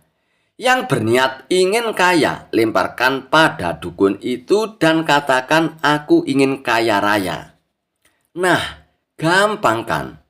Setelah melempar batu itu, kalian akan menjadi kaya raya. Jelas Abu Nawas sambil tersenyum. Mendengar penjelasan Abu Nawas, maka bergembiralah orang-orang itu. Kerikil hitam di tangan mereka pun lalu digenggam dengan erat-erat. Sebelum pergi, beberapa orang sempat menyodorkan amplop berisi uang sebagai ucapan terima kasih kepada Abu Nawas. Tentu saja Abu Nawas pun menolaknya. Setelah orang-orang itu pulang, Abu Nawas pun terus berpikir, siapa yang telah memfitnah dirinya menjadi dukun? Ia pun mundar-mandir mencari akal untuk menjebak orang yang telah memfitnahnya. Akan ku beri pelajaran dia. Barang siapa yang menggali lubang, dia sendiri yang akan terperosok ke dalamnya, kata Abu Nawas dalam hatinya. Dari hari ke hari, Abu Nawas makin terkenal menjadi dukun. Ia selalu dikunjungi banyak orang. Orang-orang yang datang selalu memberi uang kepadanya. Tentu saja Abu Nawas menolaknya, sambil mengatakan bahwa ia selalu mendapatkan uang sekeranjang setiap harinya. Hamba sekarang kaya raya melebihi Baginda Raja. Bayangkan, sekeranjang uang emas hamba dapatkan dari pekerjaan hamba menjadi dukun, kata Abu Nawas kepada setiap orang yang dijumpainya. Perihal Abu Nawas mendapat sekeranjang uang emas setiap harinya, sampai juga ke telinga Abu Dahi, hingga membuat hati Abu Dahi pun menjadi panas. Kurang ajar Abu Nawas. Maksudku memfitnah Abu Nawas agar dijauhi rakyat dan Baginda Raja. Malah ia menjadi kaya raya, geram Abu Dahi dalam hatinya. Lalu timbullah pikiran licik Abu Dahi. Aku juga akan melakukannya. Kekayaannya akan aku ambil alih. Kemudian, ia pun memerintahkan orang-orangnya untuk keluar masuk kampung guna menyampaikan kabar bahwa Abu Dahi menjadi dukun hebat. Mendengar kabar itu, orang-orang yang menyimpan batu-batu jimat pemberian Abu Nawas langsung bersiap-siap. Ketika Abu Dahi muncul di halaman rumahnya dengan pakaian ala dukun, datanglah mereka secara berbondong-bondong. Abu Dahi tampak gembira dengan menyambut mereka dengan senyuman. Namun betapa terkejutnya Abu Dahi ketika secara bersamaan orang-orang yang datang tersebut mengeluarkan batu-batu kerikil hitam dan melemparkannya ke arah Abu Dahi disertai dengan permintaan. Aku ingin kaya, aku ingin kebal, aku ingin gagah dan tampan, teriak mereka. Ya, sahut Abu Dahi sambil mengelak dari lemparan batu itu. Ia pun langsung mengambil langkah 1000 dan masuk ke dalam rumah. Akan tetapi orang-orang itu terus saja melempari rumah Abu Dahi sambil berteriak-teriak. Setelah puas, orang-orang itu pun pulang ke rumah masing-masing dengan wajah berbinar-binar. Tinggallah Abu Dahi yang tidak habis pikir mengapa orang-orang itu melemparinya. Abu Nawas yang melihat kejadian itu hanya tersenyum kejut. Ia bukan senang melihat Abu Dahi dilempari batu-batu kerikil hitam oleh orang-orang. Akan tetapi, ia ingin menyadarkan sifat buruk Abu Dahi. Kisah Abu Nawas menjual ayam yang bisa berpikir seperti manusia, membuat orang sampai tertawa terpingkal-pingkal. Dikisahkan, Abu Nawas pergi keluar kota untuk menemui sahabatnya. Kedatangan Abu Nawas ini tentu disambut hangat oleh sahabatnya itu. Wahai sahabatku, bagaimana kabarmu? Tanya Abu Nawas. Alhamdulillah, aku sehat walafiat kawan. Mari silakan masuk Abu Nawas, sambut kawannya. Setelah lama berbincang-bincang, kemudian sahabatnya ini mengajak Abu Nawas jalan-jalan. Ayo kita jalan-jalan, Abu Nawas. Ayo kawan, aku juga ingin mencari udara segar, kata Abu Nawas. Mereka berdua pun lantas berjalan menyusuri kota tersebut. Di kota ini sekarang ramai, Abu Nawas. Tidak seperti dulu waktu kamu datang ke sini, ujar sahabatnya. Kamu benar, banyak sekali perubahannya sekarang. Suasana di kotamu sekarang menjadi ramai sekali, ucap Abu Nawas. Tak terasa, akhirnya sampailah mereka di sebuah pasar burung. Di sana, Abu Nawas melihat ada seekor burung dijual dengan harga yang cukup mahal. Dalam hatinya, ia berkata, beruntung sekali penjualnya. Burung sekecil itu bisa laku dengan harga yang mahal. Guna untuk memastikannya, Abu Nawas pun lalu mendatangi si pembeli burung itu. "Hei kawan, berapa harganya?" tanya Abu Nawas. "Saya membelinya 100 dinar," jawab orang tersebut. "Kau beli 100 dinar untuk burung sekecil itu? Apa tidak menyesal?" tanya Abu Nawas lagi. "Ya tidaklah kawan, menurutku harga segitu sudah layak," balas orang tersebut. "Aneh sekali, apa mungkin di kota ini hewan-hewan harganya mahal?" pikir Abu Nawas. Setelah selesai jalan-jalan, Abu Nawas pun berpamitan untuk pulang kepada sahabatnya. Sesampainya di rumah, Abu Nawas pun terus memikirkan kejadian yang dilihatnya di pasar burung itu. "Aku tidak habis pikir kenapa burung sekecil itu bisa laku dengan harga yang mahal. Oh iya, bukankah aku punya seekor ayam? Kalau aku jual di sana pasti harganya akan mahal. Karena ayamku tubuhnya kan lebih besar dan lebih banyak dagingnya," pikir Abu Nawas. Keesokan harinya, Abu Nawas pun kembali berangkat menuju kota sahabatnya dengan membawa seekor ayam. Kali ini ia tidak mampir ke rumah sahabatnya, melainkan ia langsung menuju pasar hewan. Setibanya di sana, Abu Nawas pun menawarkan ayamnya kepada orang-orang dengan harga 200 dinar. "Berapa harganya, Tuan?" tanya salah satu orang untuk membeli. "Murah kawan, harganya 200 dinar saja," jawab Abu Nawas. Si pembeli itu tentu saja kaget mendengarnya. Ia pikir harganya cukup mahal. Ia pun langsung meninggalkan Abu Nawas tanpa menawarnya. Sampai waktu menjelang siang, ayam Abu Nawas pun tidak kunjung laku. Tidak ada satu orang pun yang berminat untuk membeli ayam Abu Nawas. Rata-rata mereka menawarnya hanya dengan harga 5 dinar saja. Dan hal itu membuat Abu Nawas pun kecewa. Lalu ia pun meluapkan kekesalannya kepada orang-orang di pasar. "Apa-apaan ini? Kemarin aku melihat ada seekor burung bisa laku 100 dinar. Tetapi ayam milikku yang begini indah dan ukurannya jauh lebih besar malah ditawar hanya 5 dinar saja," teriak Abu Nawas. Sontak saja orang-orang pun terkejut dengan teriakan Abu Nawas. "Ada apa, Tuan? Jangan teriak-teriak seperti itu, nanti orang-orang pada ketakutan," ujar salah seorang warga. Dan kebetulan sahabat Abu Nawas pun melintas di tempat itu. Ia pun segera menghampiri Abu Nawas. "Tenanglah Abu Nawas, ada apa ini?" tanya sahabatnya.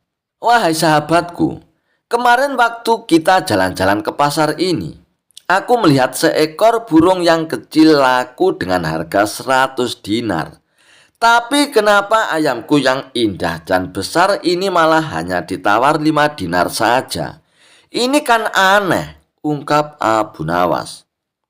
"Oh, burung yang kemarin itu ya kawan. Kamu salah paham Abu Nawas. Itu bukan burung biasa. Burung itu adalah burung beo. Keistimewaan burung beo bisa bicara seperti manusia. Jadi wajar kalau harganya mahal dan bukan karena tubuhnya yang kecil. Terang sahabatnya kepada Abu Nawas. Sejenak Abu Nawas pun terdiam. Ia pun mulai menyadari atas kekeliruannya. Akan tetapi, untuk menutupi rasa malunya, Abu Nawas pun berkata, "Kalau burung itu bisa bicara, ayamku ini malah bisa berpikir seperti manusia," kata Abu Nawas. "Berpikir seperti manusia? Maksudnya bagaimana, Abu Nawas?" tanya sahabatnya dengan penasaran. Benar sekali, dia tahu mana ayam betina dan ayam jantan. Buktinya dia tidak mau mengawini ayam jantan kan, ujar Abu Nawas. Mendengar ucapan Abu Nawas, orang-orang yang ada di pasar itu pun seketika tertawa terpingkal-pingkal. Dijebak raja, Abu Nawas harus bertelur. Baginda Raja masih penasaran ingin mengalahkan argumen Abu Nawas. Maka dirancang siasat Abu Nawas harus bertelur. Siasat ini diatur sedemikian rupa agar Abu Nawas harus bertelur seperti ayam. Kata Baginda Raja, pokoknya jebakan agar Abu Nawas harus bertelur ini tidak boleh gagal. Baginda sudah sangat yakin siasatnya kali ini akan berhasil. Abu Nawas yang selalu memiliki argumen saat dikerjai memang membuat geram raja. Raja ingin sekali sosok Abu Nawas ini bisa dipermalukan. Baginda Raja memiliki kebiasaan setiap akhir pekan berendam di kolam air hangat. Para menterinya selalu menemani di kolam rendam sambil berdiskusi ringan. Ide menjebak Abu Nawas harus bertelur juga saat Baginda Raja berendam di air hangat ini. Kata Baginda Raja, akhir pekan nanti kita akan mengundang Abu Nawas turut berendam bersama. Nanti kalian semua datang lebih awal. Siapkan telur ayam di dalam kolam, kata Baginda Raja. Nanti saya akan perintahkan semua yang bersama kita di kolam rendam harus bisa bertelur. Bagi yang tidak bisa akan dihukum. Begitu Baginda Raja mengatur siasatnya.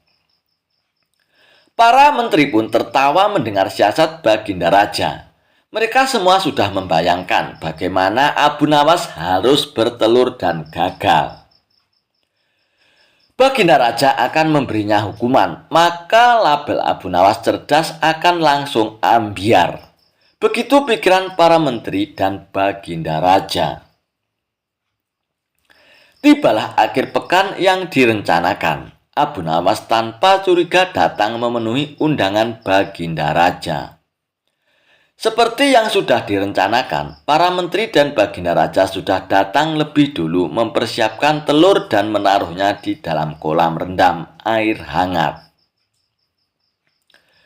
Setelah semua berkumpul, Baginda Raja memberikan pengumuman. Sekarang ini aku perintahkan semua yang ikut berendam di kolam air hangat harus bisa bertelur, kata Baginda Raja. Abu Nawas pun tersentak mendengar pengumuman Baginda Raja. Dia pun mulai mencium gelagat yang tidak beres. Baginda Raja pun melanjutkan, jika ada di antara kita yang tidak bisa bertelur, akan diberi hukuman. Para menteri yang hadir tidak ada yang membantah. Mereka serempak menjawab, baiklah Paduka, kami akan laksanakan. Abu Nawas pun makin yakin ada muslihat buruk. Dirinya sudah masuk jebakan Baginda Raja. Menurut akal sehat batin Abu Nawas, mana ada manusia yang bisa bertelur. Tetapi karena Baginda Raja yang bertitah, tentu tidak bisa dibantah. Abu Nawas berpikir sangat keras untuk lolos dari jebakan ini. Sementara para menteri satu persatu masuk ke dalam kolam rendam air hangat. Mereka menyelam agak lama. dan muncul ke permukaan dengan membawa telur. Paduka, kami sudah laksanakan titah paduka. Kini kami sudah bertelur, lapor para menteri itu satu persatu. Baginda melirik ke arah Abu Nawas yang kebingungan. Wajah Abu Nawas tampak pucat pasi. Melihat itu, Baginda pun senang sekali. Kemudian Baginda Raja pun turun ke kolam rendam air hangat itu. Menyelam sesaat kemudian muncul dengan membawa telur.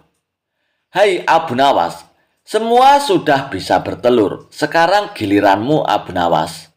Harus bertelur. Ayo, atau kamu akan aku beri hukuman nanti, teriak Baginda Raja. Abu Nawas pun perlahan masuk ke dalam kolam air hangat itu. Dia belum menyelam, hanya memainkan air saja, membasahi dadanya. Abu Nawas sedang berpikir memecahkan jebakan Baginda Raja ini, terutama agar selamat dari hukuman. Dan akhirnya Abu Nawas pun menyelam sambil terus berpikir. Agak lama ia menyelam sampai mulai sesak dan memutuskan muncul ke permukaan. Begitu Abu Nawas muncul ke permukaan kolam, semua tertawa senang sekali. Kali ini Abu Nawas kena pedaya. Selain itu, julukan orang cerdik yang selalu ada jawaban kalau ditantang Baginda Raja akan ambyar ataupun hancur. Muslihat Baginda Raja akan membuat Abu Nawas dihukum karena gagal bertelur. Baginda juga terlihat paling senang. Idenya berhasil membuat Abu Nawas tidak berdaya. Abu Nawas, mana telurmu? Teriak Baginda Raja tidak sabar. Abu Nawas tiba-tiba berlaku aneh. Tangannya dikepak-kepakkan seperti ayam. Lalu dia berkokok meniru ayam jantan. Kukuruyuk, kukuruyuk, kukuruyuk. Baginda Raja pun tersentak heran melihat kelakuan aneh Abu Nawas. Maaf Paduka, saya tidak bisa bertelur, jawab Abu Nawas sambil kembali berkokok. Kukuruyuk. Kenapa? Berarti kamu akan dihukum, tegas Baginda Raja. Saya merasakan diri saya ini ayam jantan Paduka. Jadi tidak mungkin bertelur. Hanya ayam betina saja yang bisa bertelur Baginda, ujar Abu Nawas sambil mengepak-ngepakkan kedua tangannya dan berkokok lagi. Kukuruyuk, kukuruyuk, kukuruyuk. Baginda Raja pun dan para menteri seperti ditampar keras oleh jawaban Abu Nawas. Baginda Raja pun bergegas mengambil pakaian dan beranjak tanpa berkata-kata lagi. Jebakan untuk Abu Nawas yang harus bertelur tak disangkanya gagal total. Malah dirinya dipermalukan, disamakan dengan ayam betina.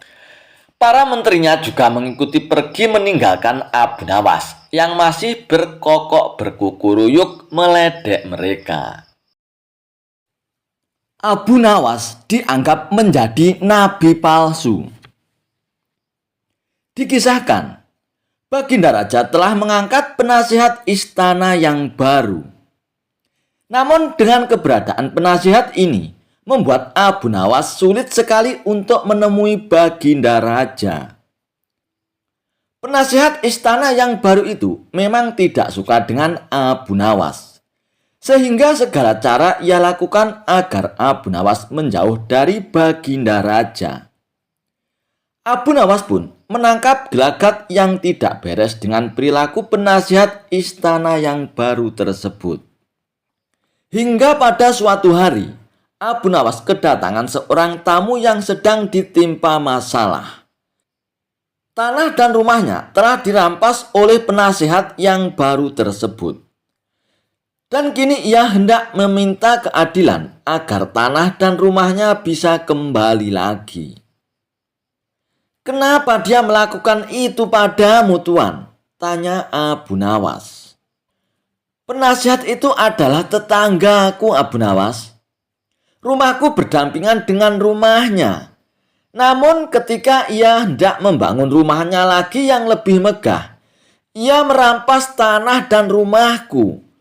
hanya untuk memperluas bangunan rumahnya. Dan katanya, ini semua ia lakukan demi kepentingan kerajaan. Kata tamu tersebut memberitahu kepada Abu Nawas. Sesaat Abu Nawas pun terdiam. Ia merasa bingung dan tidak tahu bagaimana cara mengadukan hal ini kepada Baginda Raja.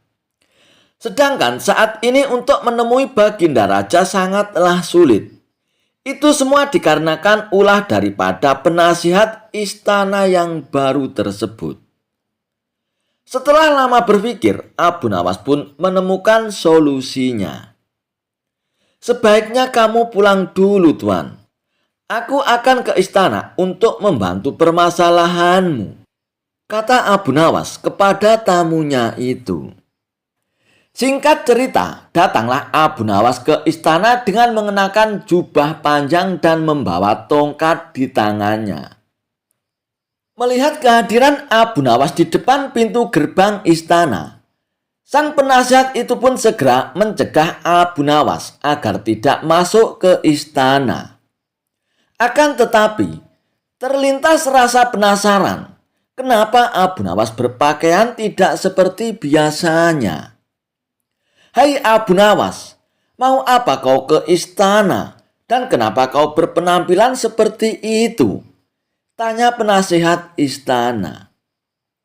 Aku adalah orang yang suci, akan menemui paduka raja, jawab Abu Nawas. Apa? Orang suci?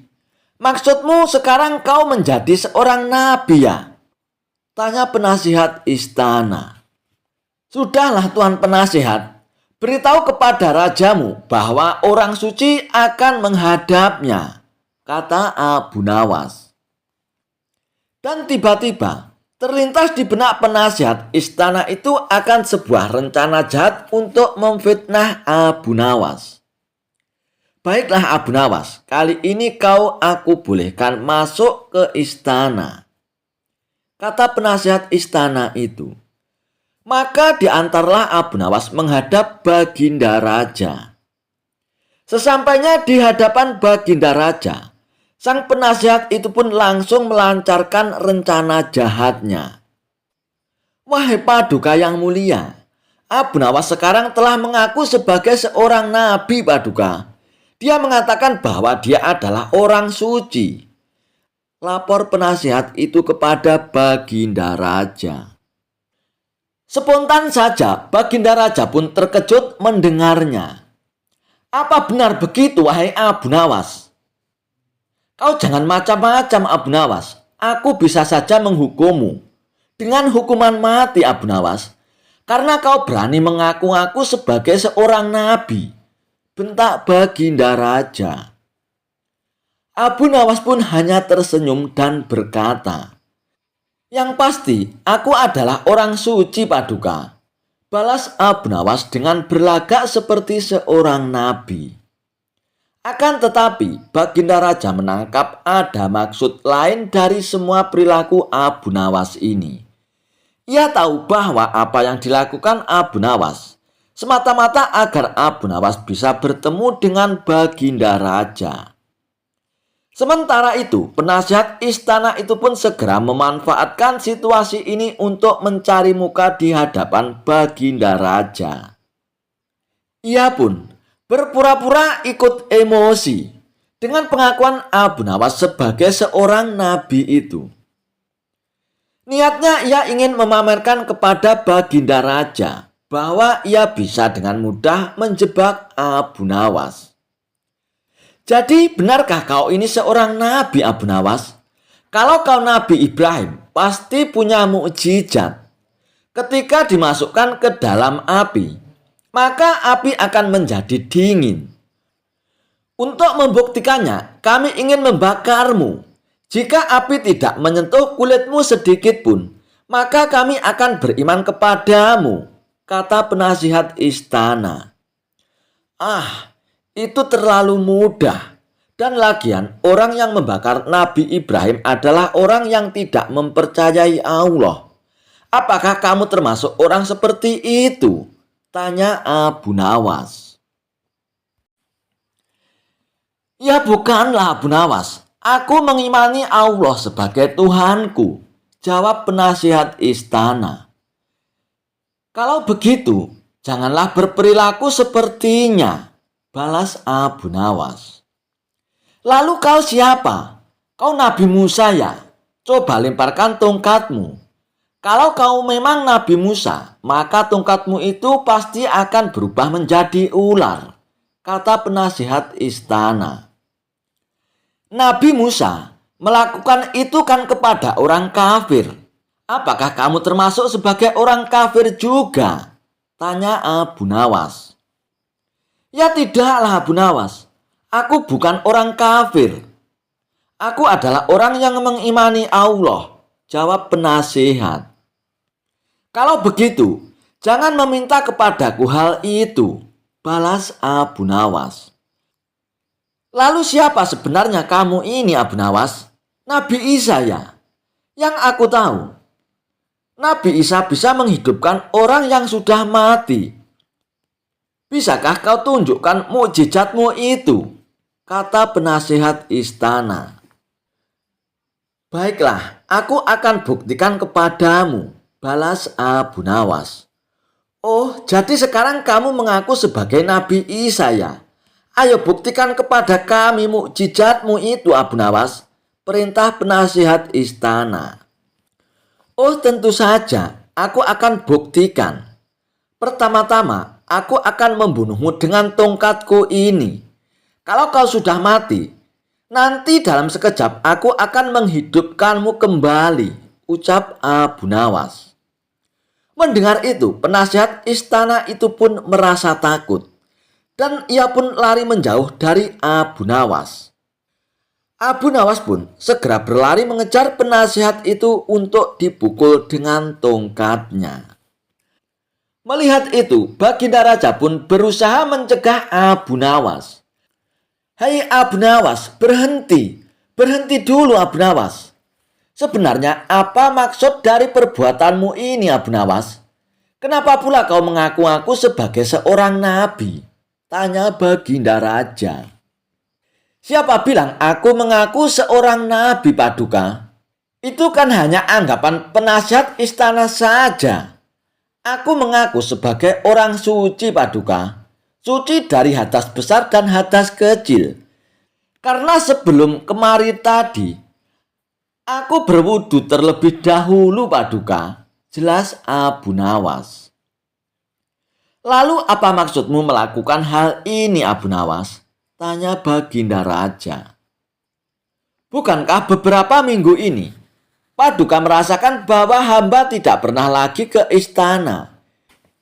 Itu semua dikarenakan ulah penasihat istana Paduka yang selalu mencegah hamba untuk menemui Paduka yang mulia.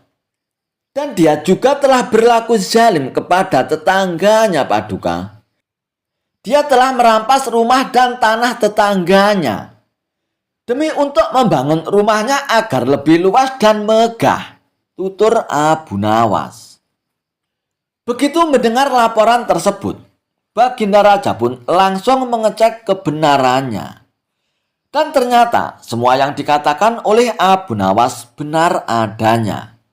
Tanpa pikir panjang, Baginda Raja pun akhirnya memecat penasihat istana yang baru itu. Dan akhirnya, penasihat istana yang baru itu pun dijebloskan ke dalam penjara. Kisah debat orang ateis dengan Abu Nawas tentang keberadaan Tuhan. Dikisahkan, suatu hari ada dua orang ateis datang memasuki kota Baghdad. Tujuan utama mereka adalah mengajak debat dengan orang yang mempercayai keberadaan Tuhan. Singkat cerita, sampailah mereka di warung tempat Abu Nawas biasa nongkrong bersama kawan-kawannya. Melihat ada tamu orang asing, kawan-kawan Abu Nawas ini menyambutnya dengan ramah. Setelah dipersilakan duduk, kedua orang asing tersebut bertanya, "Adakah di sini orang yang mengaku pintar?" Mendengar pertanyaan tersebut, Kawan-kawan Abu Nawas pun menjadi heran. Memangnya kenapa Tuan? Ada keperluan apa mencari orang pintar? Tanya salah satu kawan Abu Nawas. Kami ingin mengajaknya debat mengenai adanya Tuhan. Jawab kedua orang ateis tersebut. Kenapa harus diperdebatkan Tuan? Memangnya Tuan tidak percaya adanya Tuhan ya? Tanya kawan Abu Nawas. Tidak sama sekali. Kami tidak percaya adanya Tuhan. Kalau kamu percaya adanya Tuhan, apakah kamu pernah melihat Tuhan? Kata orang ateis itu. Ya tidaklah Tuan. Tapi kan dengan adanya dunia ini dan isi alam semesta, sudah menjadi bukti bahwa Tuhan itu ada. Jawab kawan Abu Nawas. Lalu, dari mana kamu tahu kalau yang menciptakan alam semesta ini adalah Tuhan? Bisa saja itu adalah dongeng karangan manusia. Balas kedua orang ateis itu. Karena takut kalah debat dengan orang ateis itu, maka kawan-kawan Abu Nawas pun memilih untuk diam. Tak berselang lama, datanglah Abu Nawas. Lalu Abu Nawas mengambil tempat duduk di samping kawannya. Hei Abu Nawas, kau lihat dua tamu orang asing itu kan? Mereka ngakunya orang ateis dan ingin mengajak debat dengan orang yang mempercayai adanya Tuhan. Kata kawan Abu Nawas memberitahu kepada Abu Nawas. Iya Abu Nawas, bahkan tadi mereka sempat mengajak kami debat. Sambung kawan yang lainnya. Mendengar hal itu, Abu Nawas pun lalu menghampiri kedua orang ateis tersebut. Lalu ia pun berkata, Maaf Tuan, saya hanya ingin menyampaikan kalau memang Tuan tidak percaya adanya Tuhan. Itu adalah hak Tuan. Tapi tolong, jangan mempengaruhi penduduk sini Tuan, kata Abu Nawas. Bukannya merasa bersalah, kedua orang ateis itu malah mengajak Abu Nawas untuk berdebat. Kalau kalian memang percaya adanya Tuhan, kenapa kalian tidak bisa membuktikannya? Balas orang ateis itu.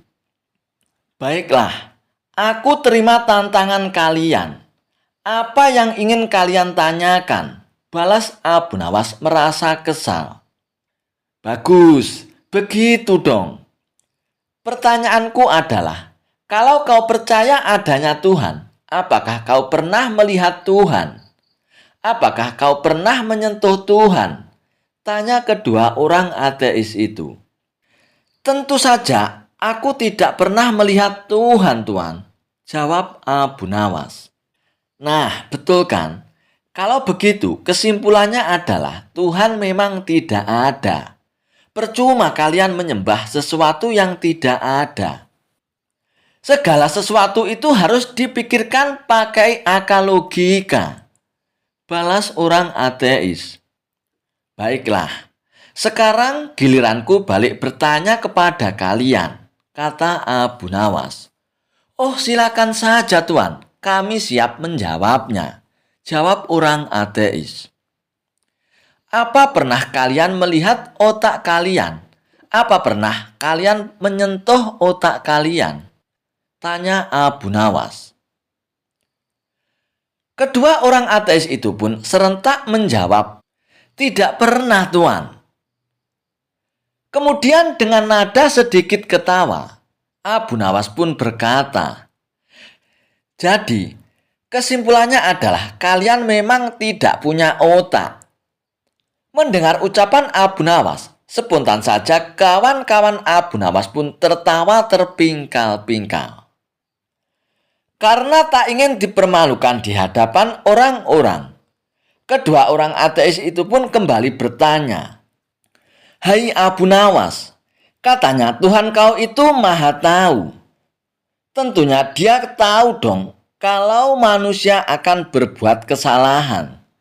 Terus kenapa dia tetap menciptakan manusia? Atau jangan-jangan Tuhan memang tidak tahu Tuhan macam apa itu? Ledek kedua orang ateis. Oh, mengenai hal itu ya. Baiklah, saya akan tanya balik kepada kalian. Waktu kalian masih bayi, apakah ibu kalian tahu kalau kalian suatu saat nanti akan berbuat kesalahan? Misalnya seperti menyakiti hati ibu kalian, walaupun hanya sekali. Atau misalnya kalian berbuat sesuatu yang membuat orang lain jengkel. Tanya Abu Nawas. Tentu saja, ibu sudah tahu karena sekecil apapun manusia pasti berbuat kesalahan. Jawab kedua orang ateis itu. Lalu kenapa ibu kalian memutuskan untuk tetap mengasuh kalian sampai dewasa? Kalian tahu kenapa? Karena rasa cinta ibu kalian lebih besar daripada kesalahan yang akan kalian perbuat nanti. Begitu juga dengan Tuhan. Tuhan sudah tahu kalau manusia pasti akan berbuat kesalahan. Tapi kenapa Tuhan tetap menciptakan manusia? Dan jawabnya adalah karena cintanya Tuhan lebih besar daripada kesalahan yang akan manusia perbuat. Dan Tuhan akan mengampuni kesalahan manusia selama manusia mau bertaubat. Jelas Abu Nawas. Setelah mendengar penjelasan dari Abu Nawas, kedua orang ateis tersebut hanya terdiam. Mereka pun akhirnya mengakui akan kecerdasan Abu Nawas. Suatu hari, Baginda Raja memerintahkan pengawalnya untuk memanggil Abu Nawas datang ke istana. Dan dalam waktu tidak terlalu lama, Abu Nawas pun sudah berada di hadapan Baginda Raja. Hei, apa kabar Abu Nawas? Sudah lama kau tidak datang kemari. Apakah aku harus menunggumu lebih dulu untuk datang ke istana? Untuk melepas kangenku ini Abu Nawas. Sapa Baginda Raja kepada Abu Nawas untuk berbasa basi. Kalau Baginda Raja memanggil hamba, pasti ada apa-apanya. Ucap Abu Nawas menyindir Baginda Raja. Benar sekali Abu Nawas. Aku dan para menteri yang ada di sini hendak mengajakmu bermain-main sebentar. Dan santai saja Abu Nawas, sekedar untuk menghilangkan rasa stres. Namun demikian, yang namanya permainan tentu saja ada hadiah dan hukumannya. Barang siapa yang dapat melaksanakan perintahku akan mendapatkan hadiah. Dan sebaliknya, yang gagal tentu saja dia akan mendapatkan hukuman. Apa hadiahnya Baginda Raja? Dan apa pula hukumannya? Tanya Abu Nawas tak sabar untuk mendengarnya. Hadiahnya adalah sekantong uang emas. Tapi kalau gagal, hukumannya membersihkan kandang kuda selama 3 bulan. Bagaimana Abu Nawas? Sudah sesuai kan? Oke. Titah Paduka yang mulia, siap hamba laksanakan. Ujar Abu Nawas. Kalau begitu, dengar baik-baik dan camkan. Perintahku ini berlaku pada siapa saja yang berada di sini, tidak terkecuali. Begitu aku ucapkan perintah, dalam hitungan detik kalian harus melaksanakannya. Dan barang siapa yang gagal, hukuman membersihkan kandang kuda siap menanti di depan mata. Bagaimana, bisakah dimulai sekarang? Siap Paduka yang mulia, ujar para menteri secara serempak. Namun Abu Nawas agak terlambat mengucapkan kata siap. Dan si cerdik Abu Nawas ini pun mulai mencium gelagat yang tidak wajar dari permainan ini. Dan Abu Nawas pun mulai waspada. Semuanya jongkok. Baginda Raja pun memberi perintah aba-aba. Dan segera saja semua menteri yang ada di Balerung pun segera berjongkok menuruti perintah Baginda Raja. Sekarang tengkurap. Abu Nawas dan para menteri pun segera tengkurap bersama-sama. Sekarang berdiri. Para menteri dan Abu Nawas pun langsung berdiri. Dilarang menginjak karpet. Mendengar perintah Baginda Raja, Abu Nawas pun celingukan. Lantai balairung istana itu tidak ada yang kosong dari karpet. Semua dilapisi oleh karpet. Namun, para menteri yang memang sudah diatur sebelumnya menuju ke tempat masing-masing. Ada yang naik di atas meja, di atas almari, hingga bergantungan di rantai lampu. Dan ada pula yang memeluk erat pilar istana. Pokoknya sudah tidak ada lagi tempat yang lowong buat Abu Nawas. Dalam sekejap Abu Nawas pun berpikir keras. Dan dia harus memikirkan akal untuk masalah ini. Kalau tidak, hukuman membersihkan kandang kuda selama 3 bulan sudah menanti di depan mata. Tahu sendiri kan, bagaimana baunya yang namanya kandang kuda. Tapi namanya saja Abu Nawas. Ia mempunyai 1000 akal untuk memecahkan segala masalah yang dihadapinya. Dan tiba-tiba saja Abu Nawas pun segera meloncat ke punggung Baginda Raja yang memang tidak jauh dari Abu Nawas. Dalam hitungan detik, Abu Nawas pun sudah berada di gendongan Baginda Raja. Dan Baginda Raja pun berteriak-teriak kegelian. "Lepaskan aku, Abu Nawas, lepaskan!" Teriak Baginda Raja sembari berusaha keras untuk melepaskan Abu Nawas yang ada di gendongannya. Akan tetapi Abu Nawas tak mau melepaskannya, justru semakin erat memeluknya.